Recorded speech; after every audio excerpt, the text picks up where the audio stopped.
Hello, everyone. Today is Tuesday, February 8th, 2022. African Union launches Smart Finance and Digital Banking Initiative. This article is taken from Ethiopian Monitor.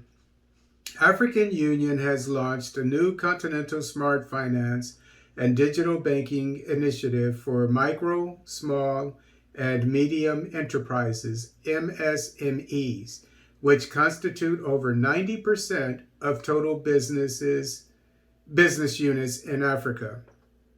The AU says the initiative would support the African SMEs, women and youth to realize financial self-sustainability, build market and investor confidence, and ultimately accelerate Africa's economic growth. The initiative was launched by the AU Commission Department of Economic Development, Trade, Industry, and Mining in collaboration with the AE Trade Group on the margins of the African Union Summit in Addis Ababa. And I don't know if it's going to say it later in this article, but I'll say it just to make sure it's said. The AE Trade Group is owned by an Ethiopian brother.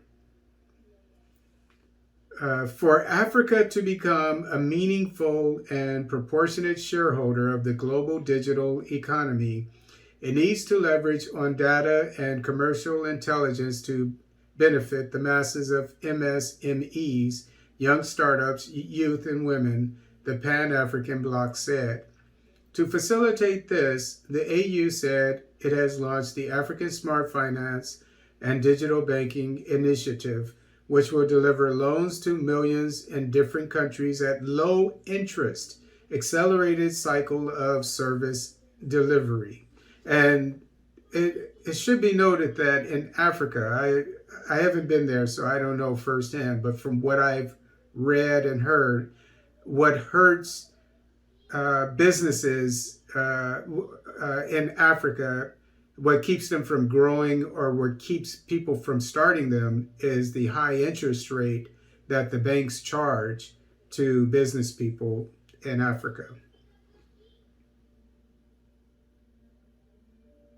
Apart from reducing risk related to affordability of the cost of finance, the initiative aims to bring down the loan cycle from 3 months to 3 days.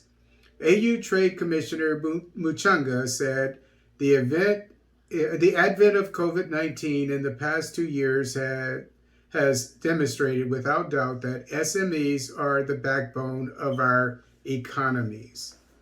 However, due to various constraints, we are unable to provide them the stimulus packages that developed countries are able to give, he said, like here in the United States.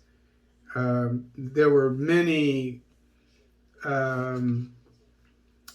bailouts that the government gave, the federal government as well as the local governments, and we received checks in the mail of $2,400 sometimes, for a family of two, and businesses could qualify for certain, I think, grants. They would just get money and probably loans as well. So that is true. The launch of the African Smart Finance and Digital Banking Initiative should be considered an integral part of the strategy for building back better as a continent, he said. The initiative will work closely with public and private sector partners, including development finance institutions in Africa, implementing the AE Trade interoperable payment system and smart financing in support of MSMEs, women and youth. We have been studying the African economy and some of the root causes for the insufficient job creation capacity across the continent for the past 15 years, said Mulualam Siyum, founder and CEO of the AE Trade Group, the Ethiopian brother I was talking about. AE Trade sees 3 chronic areas to be addressed: capacity building for MSMEs, access to affordable finance, as well as to digital and other infrastructure to facilitate cross-border trade, according to its CEO. Today, we are focused on addressing the challenges that leave MSMEs marginalized from the financing system despite significant efforts that have been made by African governments and various stakeholders, including the international community, he said. The AE Trade Group countersigned the host country agreement with the government of Rwanda.